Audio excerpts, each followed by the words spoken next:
you're just joining us, we have 9 confirmed dead, 16 others, at least 16 others injured. Most of them are gunshot victims. We want to get straight to Molly Cohen. She's on the backside of the Oregon District. And Molly, I can tell you, I was listening on my way in from south of the Miami Valley to your interview of the witness. I was listening as we were streaming it live on AM 1290 and News 95.7 WHIO. My goodness, the details that man said about literally running for his life, watching people being shot and killed around him, that was harrowing to hear. And I understand you have an update for us this morning. One of those victims, one of the youngest victims here from yesterday's mass shooting. The deadliest mass shooting Dayton has ever seen was 25-year-old Thomas McNichols. Now, I described him as a father of 4. I'm being told by his family all 4 of his children are under 10 years old. His aunt called him a gentle giant, and I'm joined now, actually. This is his entire family. This is his father, who lost his only son. These are his 3 older sisters, 3 of the 4 older sisters, just one could not be here. This is Finesse McNichols. She agreed to talk to us here. And Finesse, first of all, I am so incredibly sorry for your loss. We know he was a father of 4. I think he deserves for people to know what type of man he was. I don't know, what did he enjoy doing? What type of education was he pursuing? What type of man was he? The bottom line, this has been a major event. There is major damage. Let's talk about power. We've had about 60,000 without power around the Miami Valley. We do want to get to News Center 7's Kayla Cravel. I'm told she's at Brookville High School, where they have had heavy damage. And Kayla, I know you're just arriving. I know that's a massive scene, but can you just tell us what you're seeing right now where you are? I did want to make a point. Not only are we dealing with tens of thousands without power, but also many people with gas lines that are now being shut off. So Montgomery County is shutting off on purpose now. This is to keep you safe, to keep your family safe, and to keep nearby businesses safe. I'm going to interrupt you here. Yes. So there was a turning point in the broadcast for me where I basically stopped doing everything. This is the most unfortunate moment of the morning broadcast. We do now have 1 confirmed fatality in Salina. So we have been going all morning, hoping that moment wouldn't happen, but it did. That someone had lost their life. It was emotional for me. There's no doubt that because of our team, lives were saved tonight. There's no doubt. So I know we've had reports of minor injuries. I hope all of those people are okay. Yes. And I hope that's the worst of it. And much of that thanks to you. Leticia, it was actually just after 9 this morning when News Center 7 photographer Nate Davis and I, again, were on our way just feet from here to the Dayton VA to work on an Earth Day story. We never made it to that story. Instead, we encountered this. I do want to warn our viewers, the video is intense. This was the scene just after 9 on Gettysburg Avenue as we approached the Dayton VA Friday morning. He stole my daughter's car. We found him. So, News Center 7 photographer Nate Davis and I went to the water. We were there as the man came out. That camera on, man. I didn't do it. I didn't do it. Why y'all calling cops? Stay right there. I continue to follow the bloodied, now wet man as he made his way down Gettysburg Avenue, refusing to stop, knowing police were on their way. Don't touch me. Sit down, black short. Hey, man, is that your car? Where's the cop? Was that your car? No, it's not his car. Stop! Do I got some gloves? What's your name, brother? After beginning to sprint, one man decided to take matters into his own hands. Stay down! Stay down! Stay down! You're touching me, dude. Stay down! Stay down! Who are you, some kind of cop? Yeah! While our photographer stayed with the men grappling on the ground, I took my cell phone and made my way back to Kelsey Putterball, who was waiting by her now wrecked car. What happened? My car got stolen this morning before I went to work. Did you just see it? Yeah, we were driving on the highway because we was looking for it, and we knew that this was over here was like known for drugs and stuff. So we come over, and I said, "That's my car up there," because I see my 2 stickers that I have, and it was, and he jumped the median and everything. So you chased him? Yeah. Moments later, Dayton police did arrive, putting the man in handcuffs. I was there before they placed him in the back of a cruiser. Can you tell me your name, Hoss? Are you an attorney? No, I'm with Channel 7. I'm going to find it out in 10 minutes anyway. Yeah. It'd help me if you told me your name. Jason Bishop. Jason Bishop? Yeah. How old are you, Jason? 39. Where are you from? Dayton. Now, I do want to make something crystal clear. Nate Davis and I are physically just fine. We were not part of that physical altercation. However, I am being told that the man that those people say did steal the vehicle, he is now in the hospital. Our entire team back in News Center 7 digging to find the latest information both on this man and that vehicle. We, of course, will have the very latest for you throughout the day on our WHIO News app, as well as on News Center 7 starting at 5. Reporting live in Dayton, Adam Marshall, News Center 7. With a half dozen full-time mechanics and a constant flow of customers, we stay busy. Kettering Oakwood automotive owner Terry Toner keeps a close eye on his business. Got cameras inside, cameras in the office. I got motion detectors. But that's not all.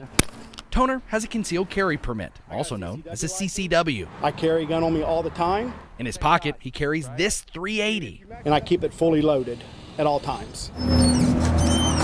Behind his desk, this 9mm. And in the back, an assault rifle. Although he says this gun is for personal use and not necessarily for security at his business. Toner says he has the guns because his life changed 15 years ago. I was robbed 3 times within a month. Last time they hit me upside the head with a gun. The place I worked for wouldn't allow carry a gun. An I-team analysis of Attorney General Dave Yost's latest CCW report shows Toner is not alone. Montgomery County has some of the highest numbers of CCW license holders in the Miami Valley, 3 times the number a decade ago. Similar increases are seen in Clark, Greene, and Miami counties. If you want to know if a worker at a business you visit is carrying, well, you can't. The I-team discovered under Ohio law, CCW records sheriffs keep are confidential and not public records. Gun rights advocates have long argued that confidentiality is important, considering if a bad guy knows they have a CCW, they could become a target. It's no secret that security is a very high priority in some places, like right here at the gate of Wright-Patterson Air Force Base. However, not everyone agrees that guns should be in day-to-day workplaces. It was very troubling. Toby Hoover, the founder of Ohio Coalition Against Gun Violence, sent our I-team this statement, saying in part, quote, having more secret hidden guns does not make us safer and is another step to arming everyone. Her website references 2015 FBI numbers. They show firearms were involved in more than 9,600 murders.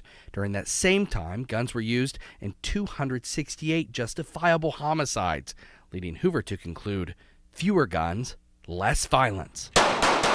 Dick Martin disagrees. I think you should be allowed to carry, and I think you should encourage your employees to carry. Martin is an NRA certified instructor who teaches concealed carry courses. The more people carry, the lower the crime rate. To back that up, Martin says, look at well-known gun rights advocate Dr. John Lott's conclusion in this University of Chicago paper.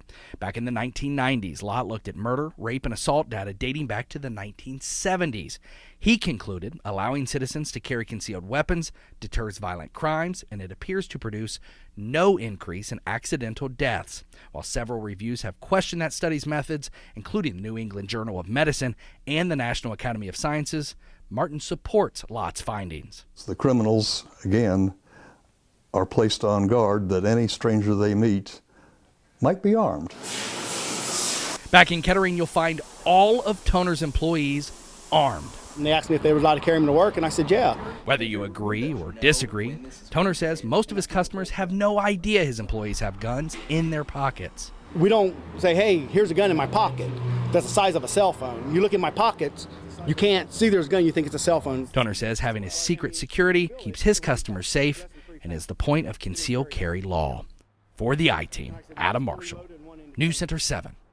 James and Sarah, I've been speaking with the developers and leaders of this new app for several months now. They just say that technology is actually far enough along to make this public. We all know there's going to be a very big game right here on this field. We're talking Fairmont and Springfield tonight, both currently 6-3 on the sidelines of that game. That new technology keeping those players safe.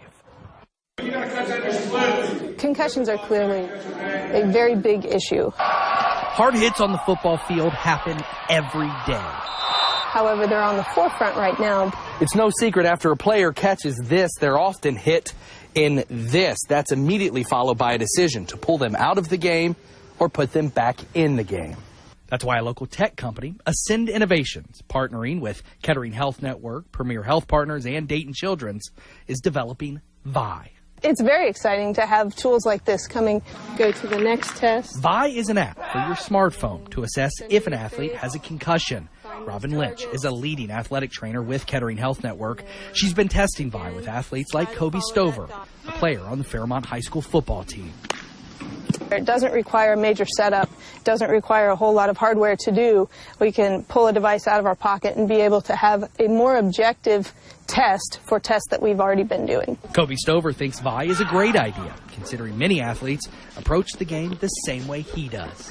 I just go out there and play the game, and I don't really think about anything that's going, like any injuries. Convenience is what makes Vi different, according to design engineer Maria Loop. Our other products that you see out there today that do eye tracking are very bulky, they're expensive.